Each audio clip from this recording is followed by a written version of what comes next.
Hello friend, welcome to all of you channel. दोस्तों, BPSC mains exam के लिए मैं आपको शॉर्ट क्वेश्चन और लॉन्ग क्वेश्चन और एस्से करा रहा था, परंतु आज हम लोग एक ऐसा टॉपिक करेंगे जो बीपीएससी एग्ज़ाम के लिए हमेशा इम्पॉर्टेंट रहा है और आने वाली एग्ज़ाम के लिए भी यह मोस्ट इम्पॉर्टेंट है। जिस टॉपिक का नाम है महात्मा गांधी की दार्शनिक विचारधारा। इनके समस्त दार्शनिक विचारधारा को हम लोग शॉर्ट में करने का प्रयास करेंगे, काफ़ी संक्षेप में देखने का प्रयास करेंगे। इस विचारधारा के ऊपर चाहे कैसा भी क्वेश्चन आए, शॉर्ट आए, लॉन्ग आए, आप इस कॉन्सेप्ट का यूज करके आराम से आंसर लिख सकते हैं। और यह टॉपिक हमेशा से लोकप्रिय टॉपिक रहा है, खास करके बीपीएससी के लिए। तो इससे या तो शॉर्ट क्वेश्चन आ जाए या लॉन्ग क्वेश्चन आ जाए, जरूर आने की प्रबल संभावना बनती है। तो चलिए आज हम लोग इस टॉपिक को काफ़ी बेहतरीन तरीके से, इनके जितने भी दार्शनिक विचारधारा हैं उन सभी को शॉर्ट में अर्थात संक्षेप में देखने का प्रयास करेंगे। तो चलिए शुरू करते हैं। दोस्तों, हमारे चैनल को शेयर सब्सक्राइब जरूर करें और टेलीग्राम से जुड़ जाएं। तो चलिए देखते हैं। महात्मा गांधी का दर्शन सत्य, अहिंसा, नैतिकता, आत्मनिर्भरता और सेवा पर आधारित था। उन्होंने केवल भारत की स्वतंत्रता के लिए संघर्ष नहीं किया, बल्कि समाज में समानता, न्याय, आर्थिक स्वतंत्रता और नैतिक मूल्यों को भी बढ़ावा दिया। उनका मानना था कि संपूर्ण समाज के विकास के बिना सच्ची आज़ादी अधूरी है। अर्थात गांधी जी का जो विचारधारा था वह सत्य, अहिंसा, प्रेम, नैतिकता, आप देखेंगे आत्मसंयम पर आधारित था, क्योंकि गांधी जी मानते थे कि व्यक्ति को केवल अपने भले के लिए नहीं बल्कि पूरे समाज के कल्याण के बारे में सोचना चाहिए। अर्थात उनके दर्शन का मूल तत्व था कि सच्चाई और अहिंसा के मार्ग पर चलकर ही स्वयं में और समाज में बदलाव लाया जा सकता है। दोस्तों, अब हम इनके दार्शनिक विचारधारा को अर्थात समस्त दार्शनिक विचारधारा को स्टेप बाय स्टेप संक्षेप में देखने का प्रयास करेंगे। तो चलिए देखते हैं। पहला जो इनका मुख्य विचारधारा है, सत्याग्रह और अहिंसा पर महात्मा गांधी का विचार। अर्थात गांधी जी का नैतिक संघर्ष का यह मूल आधार था, सत्याग्रह और अहिंसा। अब देखिए, सत्याग्रह यानी सत्य के लिए संघर्ष। इसका अर्थ केवल विरोध करना नहीं बल्कि प्रेम और धैर्य से अन्याय का सामना करना है। कहने का इसका अर्थ था कि अन्याय के मन में परिवर्तन लाना चाहिए, उसके हृदय को परिवर्तन करना चाहिए। सत्याग्रह केवल विरोध करने का तरीका नहीं है बल्कि यह आत्मशुद्धि का मार्ग है। फिर सेकेंड पॉइंट आप देखेंगे कि अहिंसा केवल हिंसा से बचने का नाम नहीं बल्कि विचारों और शब्दों और कर्मों से किसी को चोट न पहुंचाना है। दोस्तों, हिंसा सिर्फ किसी को शारीरिक रूप से आप पीट देते हैं, मार देते हैं या चोट पहुंचा देते हैं, उसी को नहीं बोलते हैं।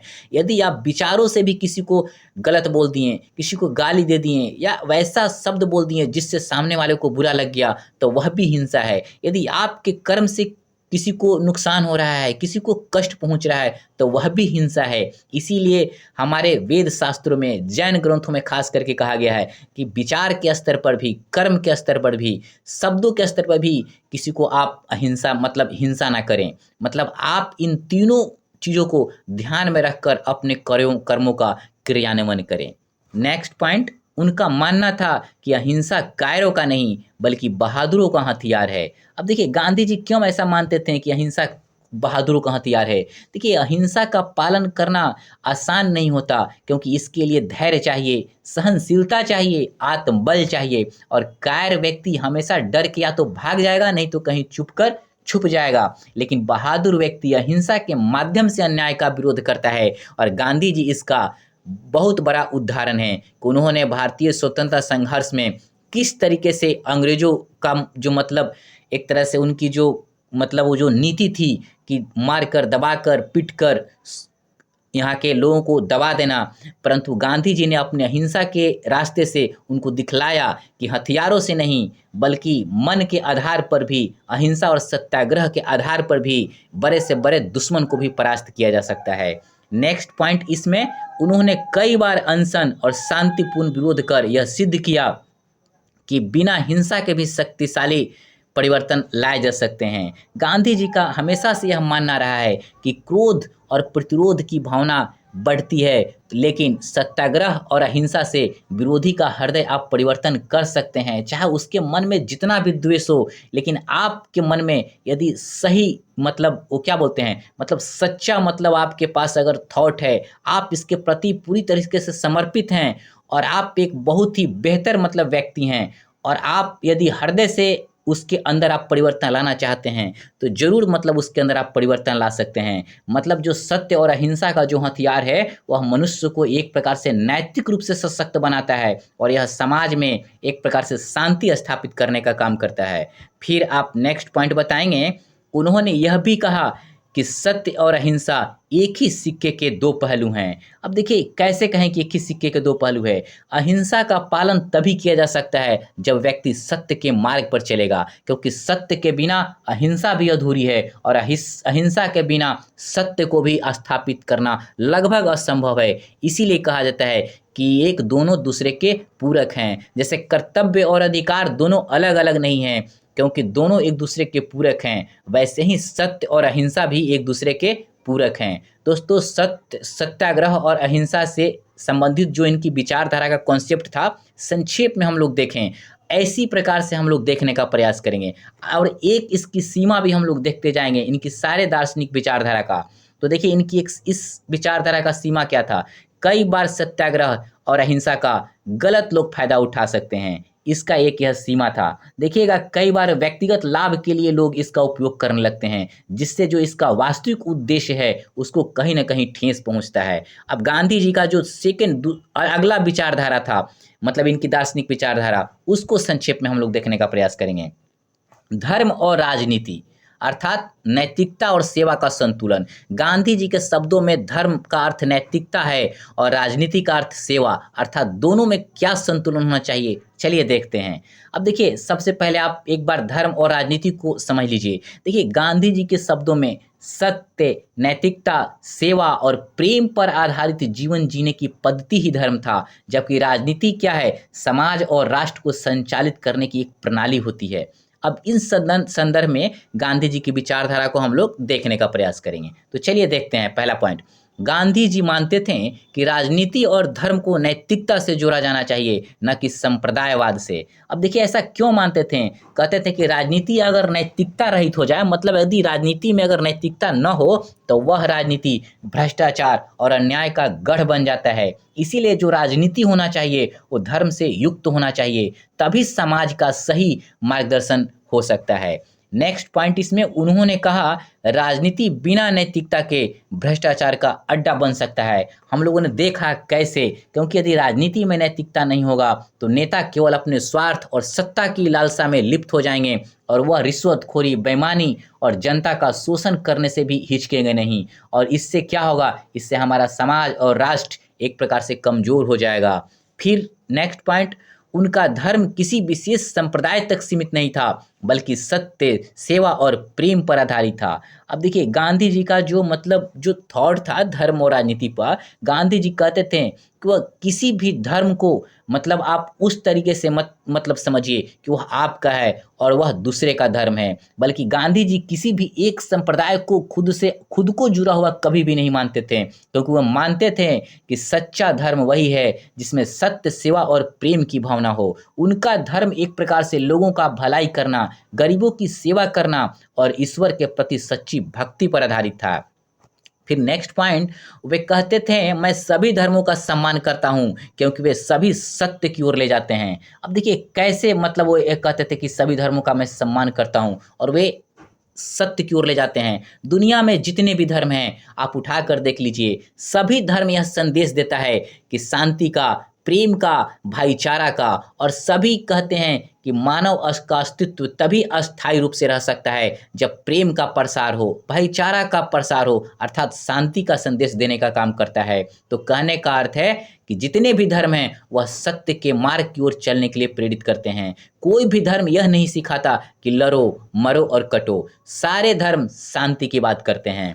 फिर नेक्स्ट पॉइंट बताएंगे, उन्होंने यह भी माना कि राजनीति को धर्म से प्रेरणा लेनी चाहिए, लेकिन उससे धार्मिक कट्टरता से बचना चाहिए। ऐसा क्यों बोलें? क्योंकि गांधी जी का मानना था कि अगर राजनीति धर्म से प्रेरणा लेगी, धर्म का मतलब क्या? गांधी जी के शब्दों में धर्म का मतलब नैतिकता और सेवा। तो राजनीति अगर नैतिकता और सेवा से प्रेरणा लेगी तो उसमें ईमानदारी, उस व्यक्ति में कर्तव्य निष्ठा, लोगों की सेवा करने की भावना होगा, और इससे क्या होगा?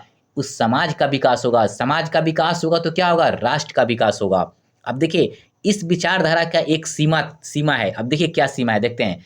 आधुनिक राजनीति में धर्म का अक्सर दुरुपयोग किया जाता है, जिससे समाज में विभाजन बढ़ता है। अब देखिए, धर्म के आधार पे कैसे इसका दुरुपयोग? धर्म के आधार पे लोग वोट मांगने का प्रयास करते हैं, और धर्म के आधार पे एक करके अपने फायदे के लिए राजनीतिक दल इस्तेमाल करते हैं। यह इसकी सीमा है। गांधी जी का अगला दार्शनिक विचारधारा, मतलब उनकी विचारधारा, इसको चलिए हम लोग देखते हैं। राम राज्य और ग्राम स्वराज, अर्थात आदर्श समाज की परिकल्पना। अब देखिए, गांधी जी के शब्दों में आदर्श समाज की परिकल्पना क्या थी, इसको हम लोग समझेंगे। पहले देखिए, पहला पॉइंट, राम राज्य का अर्थ है एक ऐसा समाज जहां न्याय, समानता और नैतिकता का शासन हो। कहने का मतलब है कि गांधी जी ऐसा समाज चाहते थे जहां समानता हो, कोई ऊंच नीच नहीं हो, हर व्यक्ति को शिक्षा और रोजगार मिले, ग्राम स्वराज्य हो, लोग प्रेम और अहिंसा के मार्ग पे चले, सत्य के मार्ग पर चले, शांति और नैतिकता का पालन करें। नेक्स्ट पॉइंट, वे मानते थे कि भारत की आत्मा गांव में बसती है, इसलिए उन्होंने ग्राम स्वराज अर्थात गांवों की आत्मनिर्भरता का समर्थन किया। अब देखिए कैसे कहते थे गांधी जी कि भारत की आत्मा गांव में बसती है, क्योंकि गांधी जी का मानना था कि भारत की अधिकतर आबादी गांव में बसती है। देश की संस्कृति, चाहे उसकी परंपरा हो, चाहे वहाँ का जीवन शैली, गाँव में सुरक्षित रहता है, संरक्षित रहता है। इसीलिए उनका मानना था कि अगर गांव मजबूत होगा तो समाज मजबूत होगा, समाज मजबूत होगा तो राष्ट्र मजबूत होगा। फिर नेक्स्ट पॉइंट, उन्होंने कहा अगर गांव मजबूत होंगे तो देश भी मजबूत होंगे। अब देखिए कैसे, अगर गांव आत्मनिर्भर हो जाएगा तो आप देखेंगे वहाँ शिक्षा, स्वास्थ्य, रोजगार के नए नए अवसर मिलेंगे।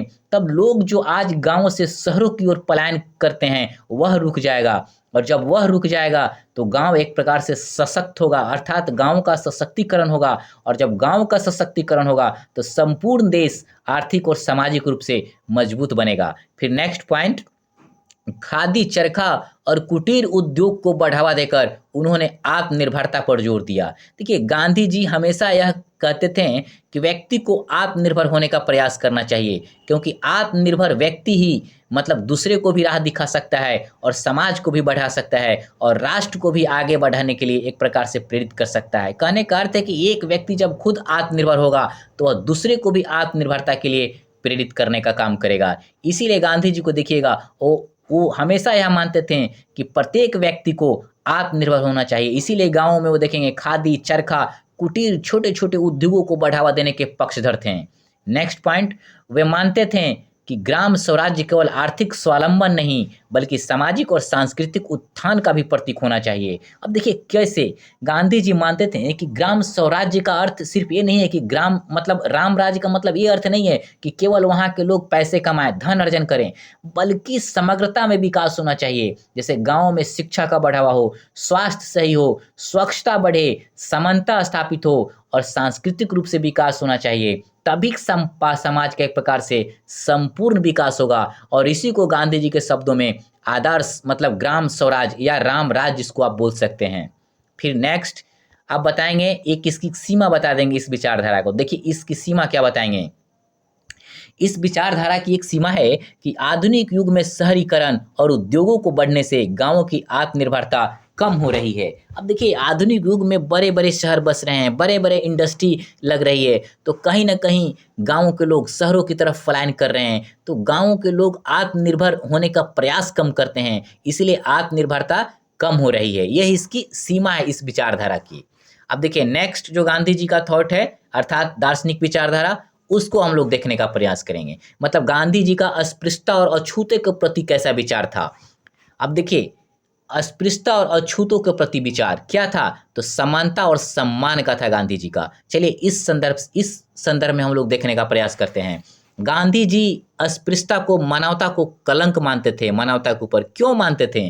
क्योंकि अस्पृश्यता समाज में भेदभाव और अन्याय को बढ़ावा देती है। गांधी जी मानते थे कि ईश्वर ने सभी मनुष्यों को समान बनाया है, इसलिए किसी भी व्यक्ति को जाति के आधार पे अगर आप उसे छोटा समझते हैं या बड़ा समझते हैं तो एक प्रकार से मानव सभ्यता के ऊपर कलंक के समान है। नेक्स्ट पॉइंट, उन्होंने अछूतों को हरिजन अर्थात भगवान के लोग नाम दिया ताकि उन्हें समाज में सम्मान मिले।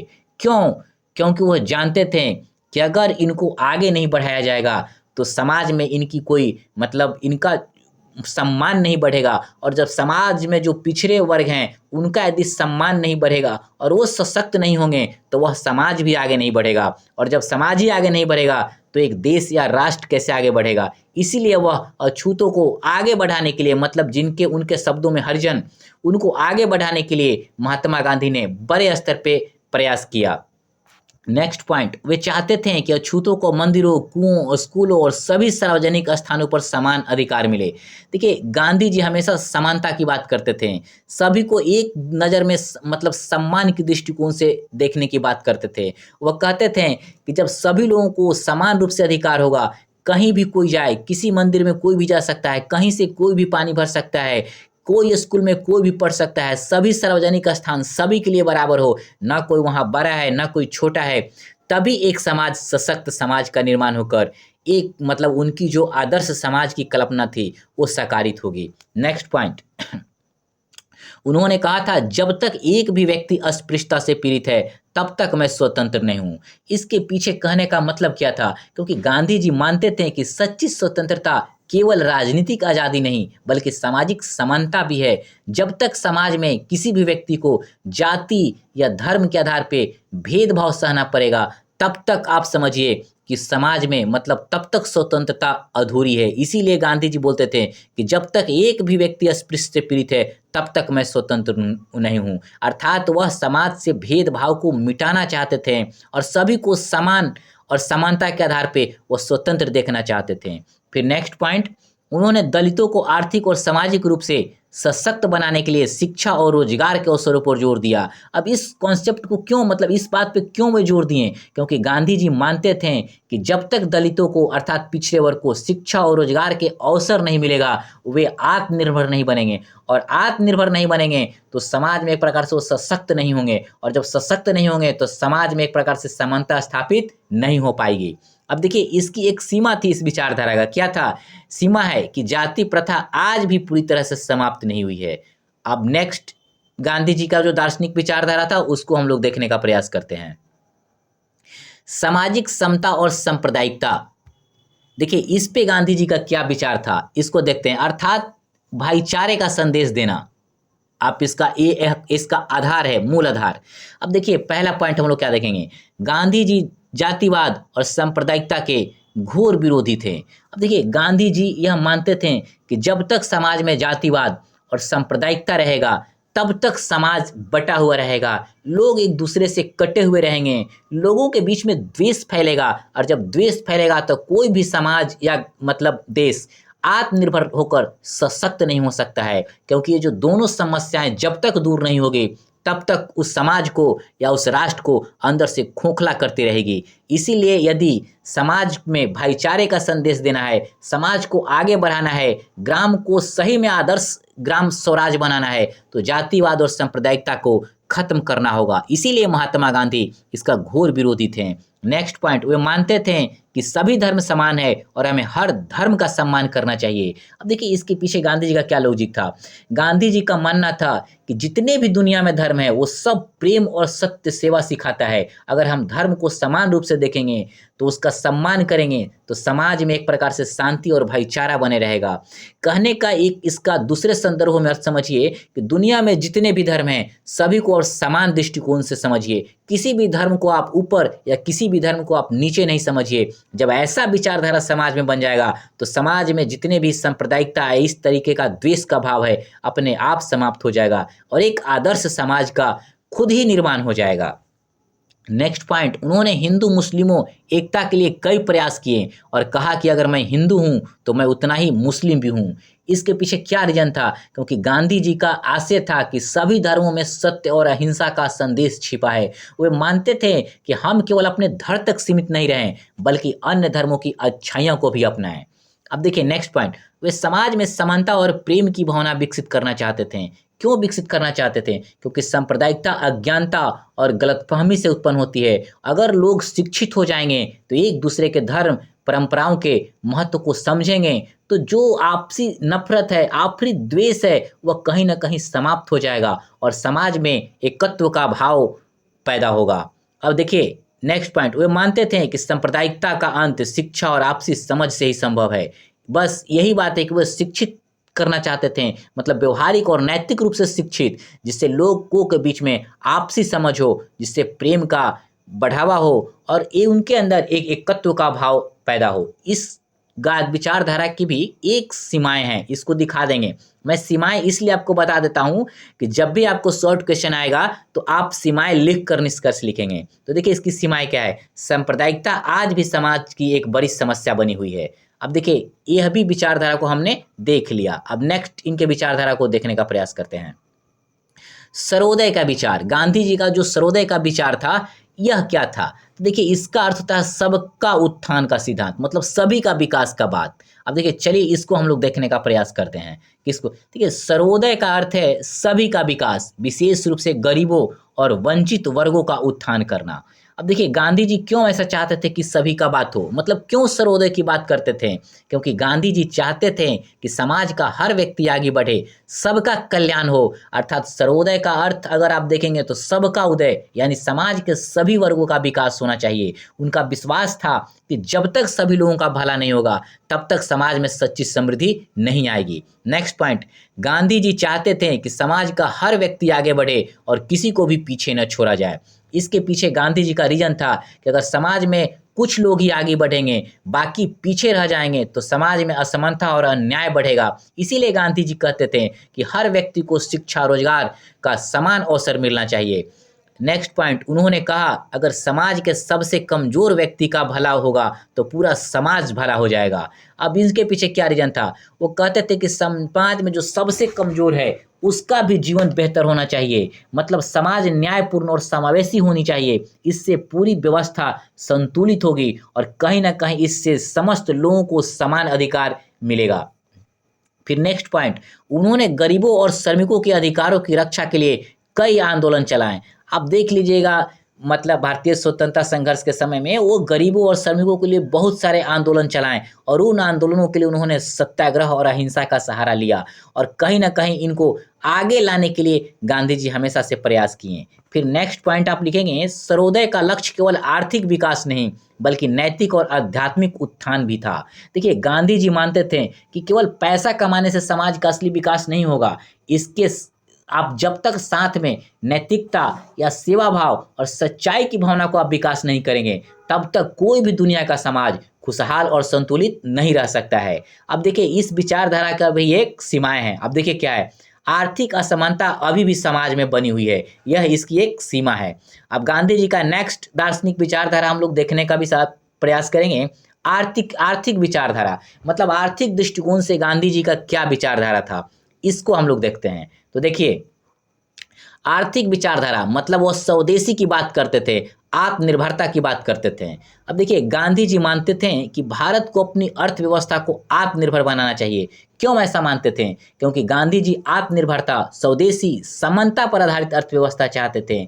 वे चाहते थे कि सब लोग मिलकर उत्पादन करें, सभी को मतलब सब चीज़ मिलना चाहिए और धनों का जो मतलब संपत्ति है उसका न्यायपूर्ण वितरण होना चाहिए। और ग्रामीण अर्थव्यवस्था को मजबूत बनाने के लिए गांधी जी का जो विचार था वो एक प्रकार से बहुत ही हद तक प्रभावी भी था। नेक्स्ट पॉइंट, उन्होंने स्वदेशी आंदोलन चलाया और सभी विदेशी वस्त्रों का बहिष्कार किया। अब देखिए गांधी जी का देखिएगा कि बंगाल में जो स्वदेशी आंदोलन चलाया गया उसमें वो विदेशी वस्त्रों का बहिष्कार किए। क्यों? क्योंकि गांधी जी चाहते थे कि भारतीय लोग अपने देश में बनी चीज़ों का उपयोग करें ताकि देश की अर्थव्यवस्था मजबूत हो और विदेशी कंपनियों की जो हम गुलामी कर रहे हैं उससे बच सकें।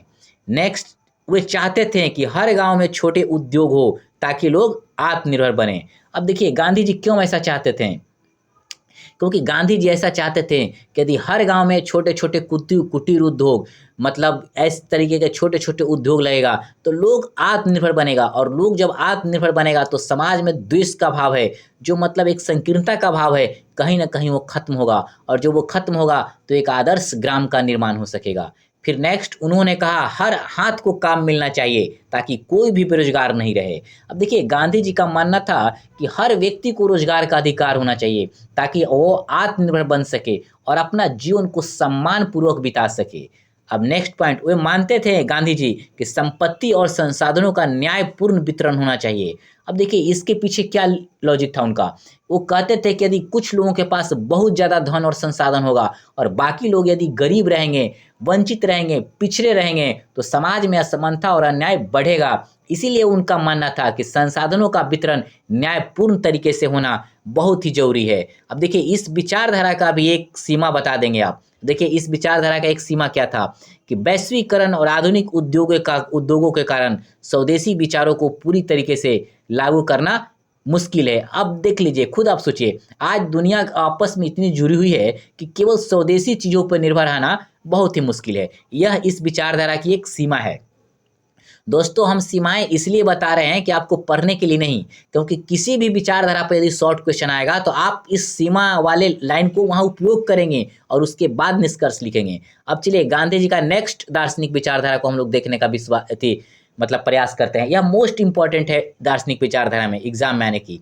ट्रस्टीशिप का सिद्धांत, अर्थात धन का नैतिक उपयोग कैसे हो इस संदर्भ में। अब देखिए गांधी जी मानते थे कि अमीरों को अपने धन का उपयोग समाज की भलाई के लिए करना चाहिए।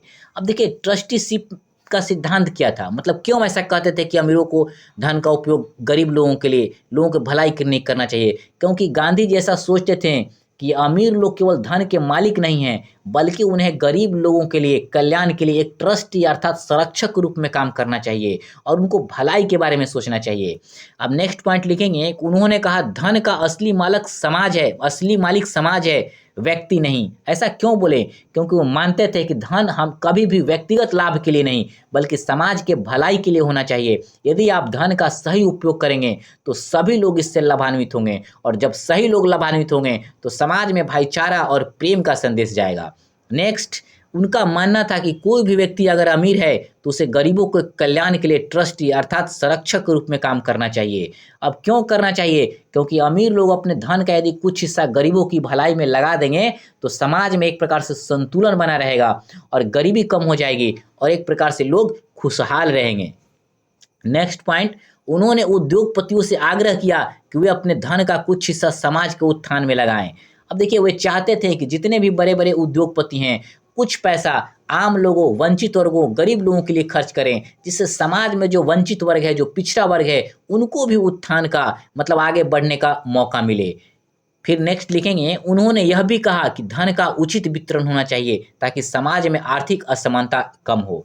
अब देखिए गांधी जी का हमेशा से ऐसा मानना था कि धन का यदि उचित वितरण होगा तो समाज में समानता स्थापित होगी। अगर कुछ लोगों के पास ही ज़्यादा पैसा हो जाएगा तो समाज में एक प्रकार से असंतोष और अन्याय का माहौल बनेगा। इसीलिए वो कहते थे कि धन और संसाधनों का उचित तरीके से, न्यायपूर्ण तरीके से वितरण हो, जिससे समाज में आर्थिक समानता हो। आर्थिक समानता ही नहीं बल्कि उनका तो मानना था सामाजिक, राजनीतिक सभी स्तर की समानता स्थापित हो। अब इस विचारधारा की क्या सीमा थी इसे देखते हैं, सीमाएं इसका एक देख लेते हैं।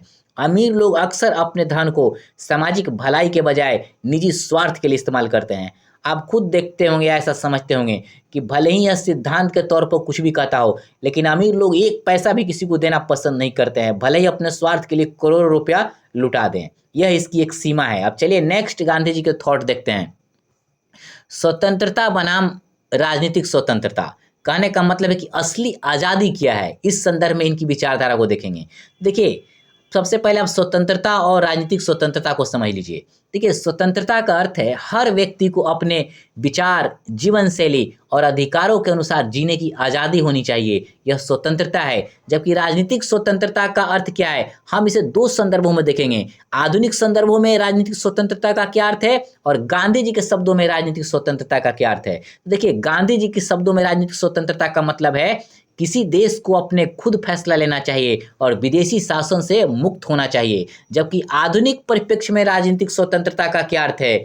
आधुनिक परिप्रेक्ष्य में राजनीतिक स्वतंत्रता का अर्थ है कि किसी देश के नागरिकों की राजनीतिक प्रक्रिया में स्वतंत्र रूप से भाग लेने की क्षमता। आप समझ गए? आप ऐसा नहीं कहेगा कि इसका अर्थ ये है या वह है। हमने दोनों संदर्भों में अर्थ बता दिया कि गांधी जी जब देश आज़ाद नहीं था उस समय जो थॉट दिए तो उनकी राजनीतिक स्वतंत्रता का क्या अर्थ था, और आज हम लोग राजनीतिक स्वतंत्रता का क्या अर्थ लेते हैं। चलिए अब नेक्स्ट इनकी बातों को देखते हैं, इनकी विचारधारा का। गांधी जी मानते थे कि केवल अंग्रेजों से मुक्ति ही असली स्वतंत्रता नहीं है।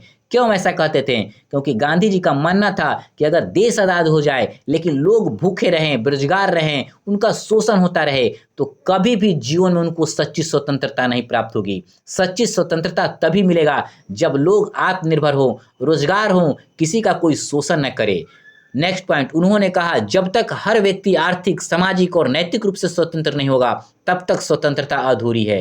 गांधी जी ऐसा क्यों बोलते थे? क्योंकि अगर केवल कानून से स्वतंत्रता मिले लेकिन लोग गरीब और निर्मल रहें तो सही मायने में कभी भी आज़ाद नहीं कहलाएंगे और उनकी स्वतंत्रता अधूरी ही रह जाएगी। इसीलिए वह वैसा मानते थे कि आर्थिक, सामाजिक और नैतिक रूप से भी स्वतंत्र होना बेहद जरूरी है। नेक्स्ट पॉइंट, वे चाहते थे कि हर भारतीय आत्मनिर्भर बने और किसी पर कोई भी निर्भर न रहे। क्यों ऐसा चाहते थे कि हर व्यक्ति आत्मनिर्भर हो? क्योंकि आत्मनिर्भर व्यक्ति ही एक आत्मनिर्भर समाज को बना सकता है, और जब समाज आत्मनिर्भर और सशक्त रहेगा वही एक सशक्त राष्ट्र का निर्माण कर सकता है। नेक्स्ट पॉइंट, उन्होंने कहा राजनीतिक स्वतंत्रता तभी सार्थक होगी जब आम जनता को भी इसका लाभ मिलेगा। अब देखिए कैसे, अगर आज़ादी का फायदा केवल अमीर लोगों को ही मिले और गरीब बेचारे गरीब ही रह जाएं, मतलब उनकी जो स्वतंत्रता है वो मतलब वैसी ही रह जाए और सिर्फ कहने के लिए हो जाए कि देश आज़ाद हो गया, लेकिन न वह राजनीतिक रूप से स्वतंत्र हैं, न आर्थिक रूप से स्वतंत्र हैं, न सामाजिक रूप से स्वतंत्र हैं, और तब उसका वो कैसे एक प्रकार से अपनी स्वतंत्रता का या आज़ादी का लाभ उठाएंगे? तो कहीं ना कहीं एक प्रकार से उन वंचितों के साथ अन्याय होगा, और इससे अन्याय से उनको मुक्ति दिलाने के लिए उन्हें राजनीतिक स्वतंत्रता भी प्राप्त होना चाहिए, उनके सामाजिक स्वतंत्रता भी मिलनी चाहिए, उन्हें नैतिक स्वतंत्रता भी होनी चाहिए, उन्हें आर्थिक स्वतंत्रता भी मिलनी चाहिए। नेक्स्ट पॉइंट, वे यह मानते थे कि व्यक्ति आंतरिक स्वतंत्रता सबसे महत्वपूर्ण है। आंतरिक स्वतंत्रता का मतलब है सोचने और निर्णय लेने की आज़ादी। अब देखिए क्यों, आंतरिक स्वतंत्रता का अर्थ है मन, विचार और आत्मा की स्वतंत्रता। मतलब व्यक्ति आंतरिक रूप से तभी स्वतंत्र होगा जब मन से वह आज़ाद है, विचारों से स्वतंत्र है, उसकी अपनी खुद की आत्मा पे मतलब अधिकार है, वह किसी के शोषण से मतलब जाल से ना मुक्त है। अगर व्यक्ति भय, लालच और झूठ इन सब से मुक्त होगा तो एक प्रकार से व्यक्ति तभी सच्ची स्वतंत्रता को महसूस कर पाएगा। अब इतना बताने के बाद एक इसकी सीमा बता देंगे कि इस विचारधारा की सीमा क्या है, तो चलिए वह देखते हैं। इसकी सीमाएं क्या है? राजनीतिक आज़ादी तो मिल गई लेकिन गरीबी, बेरोजगारी और अन्याय की समस्याएं अब भी बनी हुई है। अब देखिए यह इसकी सीमाएं हैं। जब भी शॉर्ट क्वेश्चन आएगा तो इस सीमा को जरूर लिखेंगे, उसके बाद निष्कर्ष लिखेंगे। मैं बार बार इस बात को इसीलिए दोहरा रहा हूँ। अब देखिए, अब नेक्स्ट गांधी जी की विचारधारा को मतलब उनकी दार्शनिक विचारधारा को देखने का प्रयास करेंगे कि इन पे गांधी जी का क्या विचारधारा था। तो देखिए, शिक्षा और बुनियादी शिक्षा कहने का मतलब है कि व्यवहारिक और नैतिक शिक्षा, मतलब समाज में कैसी शिक्षा होना चाहिए, तो व्यवहारिक और नैतिक रूप से शिक्षित होने की गांधी जी बात करते थे। चलिए इस संदर्भ में हम लोग देखने का प्रयास करते हैं। पहला पॉइंट, गांधी जी नई शिक्षा के समर्थक थे जिसमें शिक्षा केवल किताबों तक सीमित नहीं हो। अब देखिए, गांधी जी मानते थे कि शिक्षा का उद्देश्य केवल जानकारी देना नहीं है बल्कि व्यक्ति को नैतिक रूप से जिम्मेदार होना चाहिए, और क्या बोलते हैं, व्यवहारिक रूप से उसे आत्मनिर्भर होना चाहिए और उसे जिम्मेदारी समझने का मतलब ज्ञान होना चाहिए। वह समझे कि खुद को कैसे रिस्पॉन्सिबल बनाया जाए अपने प्रति, परिवार के प्रति, समाज के प्रति, राष्ट्र के प्रति। तो शिक्षा का एक प्रकार से व्यवहारिक उद्देश्य यही है। सेकंड, वे चाहते थे कि बच्चे काम करना सीखे ताकि वे आत्मनिर्भर बने। और क्यों ऐसा गांधी जी चाहते थे? गांधी जी ऐसा चाहते थे कि अगर बच्चे अपने हाथों से काम करना सीखेंगे तो वे भविष्य में आत्मनिर्भर बन सकेंगे, और वह जीवन के संघर्ष से मतलब एक प्रकार से संघर्ष को जब समझेंगे तो कहीं ना कहीं वह आने वाले समस्याओं से नहीं घबराएंगे, और वह अपने समाज को तो सशक्त करेंगे ही, इस प्रयास से राष्ट्र को भी सशक्त करने का प्रयास करेंगे। नेक्स्ट पॉइंट, उनका मानना था कि अच्छी शिक्षा वह है जो व्यक्ति को आत्मनिर्भर और नैतिक बनाए। क्यों ऐसा गांधी जी मानते थे? क्योंकि गांधी जी ऐसा कहते थे कि किताबी ज्ञान से कोई अच्छा ज्ञानी नहीं बन सकता, क्योंकि केवल किताबों से शिक्षा आप ले सकते हैं, लेकिन एक अच्छा नागरिक नहीं बन सकते हैं। अच्छा नागरिक बनने के लिए एक व्यक्ति में नैतिकता, ईमानदारी और समाज के प्रति जिम्मेदारी सीखने का क्वालिटी होना चाहिए। मतलब एक प्रकार से इन क्वालिटी को निभाने का आपके अंदर एक गुण होना चाहिए, तभी वह एक सही तरीके से अच्छा शिक्षा कहा जा सकता है। नेक्स्ट पॉइंट, उन्होंने व्यवहारिक ज्ञान, चरित्र निर्माण और नैतिक शिक्षा पर जोर दिया। अब देखिए यहाँ पे हम समझेंगे कि नैतिक शिक्षा क्या है, व्यवहारिक शिक्षा क्या है। अब देखिए व्यवहारिक शिक्षा का मतलब, व्यवहारिक ज्ञान का मतलब क्या है कि जीवन में काम आने वाला कौशल और ज्ञान, मतलब कोई ऐसा काम हम लोग सीखते हैं जिसको व्यवहार में प्रयोग करें, वह व्यवहारिक ज्ञान हो गया। नैतिक शिक्षा क्या होता है कि जब व्यक्ति को सही गलत का पहचान हो जाता है कि यह उचित है या अनुचित है, वह नैतिक शिक्षा है। तो कहने का मतलब है कि ज्ञान या शिक्षा इस तरीके का होना चाहिए कि एक बच्चे के अंदर व्यवहारिक ज्ञान को भी डेवलप करें, उसे नैतिक रूप से भी शिक्षित करें। आज समाज में जितने भी स्तर की समस्याएं पैदा हो रही है, कहीं ना कहीं इन शिक्षा मतलब व्यवहारिक ज्ञान और नैतिक शिक्षा के अभाव में लोग खराब चीज़ों को या गलत कामों को अंजाम देते हैं। लेकिन इस तरीके से अगर बच्चों को शिक्षा दिया जाए तो वह समाज एक उन्नत समाज बनेगा, मतलब एक आदर्श समाज के रूप में परिवर्तित हो गया। नेक्स्ट पॉइंट, वे मानते थे कि शिक्षा ऐसी होनी चाहिए जो समाज की सेवा करने की भावना विकसित करे। क्यों ऐसा मानते थे? क्योंकि उनका मानना था कि शिक्षा अगर बेहतर होगा तो लोगों के अंदर एक रिस्पॉन्सिबिलिटी अर्थात जिम्मेदारी का भाव होगा, और जब जिम्मेदारी की भाव होगा तो वह व्यक्ति कभी भी खुद के लिए, परिवार के लिए, समाज के लिए गलत नहीं करेगा। क्योंकि जो व्यक्ति अपनी रिस्पॉन्सिबिलिटी अर्थात उचित और अनुचित में भेद करना सीख गया और क्या अच्छा है क्या गलत है उसके प्रति यदि वह जिम्मेदार हो गया तो हमेशा अच्छा करेगा, और यह भावना एक सशक्त समाज के निर्माण में बहुत हद तक अपना योगदान देगा। अब देखिए इस दार्शनिक विचारधारा की सीमा क्या थी?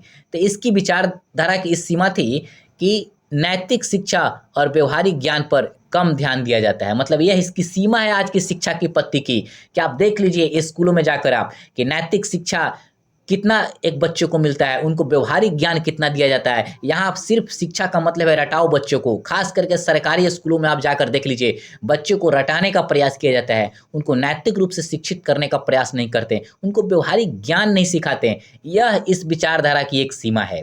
अब फिर कुल मिलाकर मैं आपको इसका कुल मिलाकर एक बताऊंगा, मतलब निष्कर्ष। वैसे आप अपने इस निष्कर्ष को क्वेश्चन के हिसाब से जैसा पूछेगा आप इसको इधर उधर कर सकते हैं। इस प्रकार से महात्मा गांधी का दर्शन केवल स्वतंत्रता संग्राम तक सीमित नहीं था, बल्कि उन्होंने आदर्श समाज, आत्मनिर्भरता, नैतिकता, शिक्षा और आर्थिक समानता और मानवता को भी एक नई दिशा दी। उनका विचार आज भी उतने ही प्रासंगिक हैं, और यदि हम उन्हें अपने जीवन में अपनाएं तो एक न्यायपूर्ण, आत्मनिर्भर और खुशहाल समाज का निर्माण करने में सक्षम हो सकते हैं, आया संभव है। कुल मिलाकर यदि हम देखें तो महात्मा गांधी का विचार आज भी समाज में शांति, समानता और नैतिकता के लिए एक प्रकार से प्रकाश की काम करता है, प्रकाश स्तंभ की काम करता है।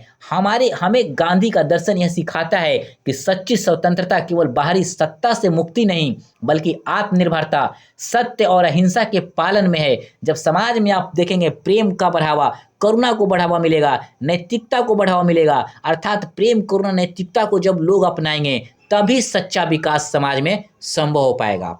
दोस्तों, हमने गांधी जी की समस्त दार्शनिक विचारधारा को काफ़ी शॉर्ट में, संक्षेप में समझाने का प्रयास किया। इनके सारी दार्शनिक विचारधारा को यदि आप किताब में पढ़ेंगे तो 40-50 पेज में मिलेगा, बट मैंने इसे काफ़ी शॉर्ट में और मतलब बिंदुवार समझाने का प्रयास किया, क्योंकि क्वेश्चन आपसे जैसा पूछेगा, जिस तरीके से पूछेगा, इसका उपयोग करके आप आंसर लिख सकते हैं। और इन जो अलग अलग जो दार्शनिक इनका विचारधारा है, वो विशेष दार्शनिक विचारधारा पर भी आपसे वो शॉर्ट क्वेश्चन पूछ सकते हैं। चाहे इसमें से 2-3 को मिलाकर वह लॉन्ग क्वेश्चन भी पूछ सकता है, तो आप लॉन्ग क्वेश्चन में भूमिका को आप अपने से उस बनाकर लिख लेंगे, और फिर जो हमने सीमाएं बताई है ना, उस सीमाओं को 2-3 लिखकर वहाँ पे आप पुट कर लेंगे, और फिर आप एक अच्छा सा इन्हीं निष्कर्ष को थोड़ा तोड़ मरोड़ करके आप लिख देंगे, तो आपका यह बेस्ट आंसर हो गया। कहने का मतलब है कि इनकी दार्शनिक विचारधारा से आपको चाहे शॉर्ट क्वेश्चन आए या लॉन्ग क्वेश्चन आए, आप इसी कॉन्सेप्ट का मतलब उपयोग करके आप एक अच्छा आंसर लिख सकते हैं। दोस्तों, हमारे चैनल को सब्सक्राइब और शेयर जरूर करें। वीडियो देखने के लिए आपको बहुत बहुत धन्यवाद। नेक्स्ट मैं नेहरू की विचारधारा अर्थात नेहरू की दार्शनिक विचारधारा पर वीडियो लेकर आऊँगा। तब तक के लिए बहुत बहुत धन्यवाद।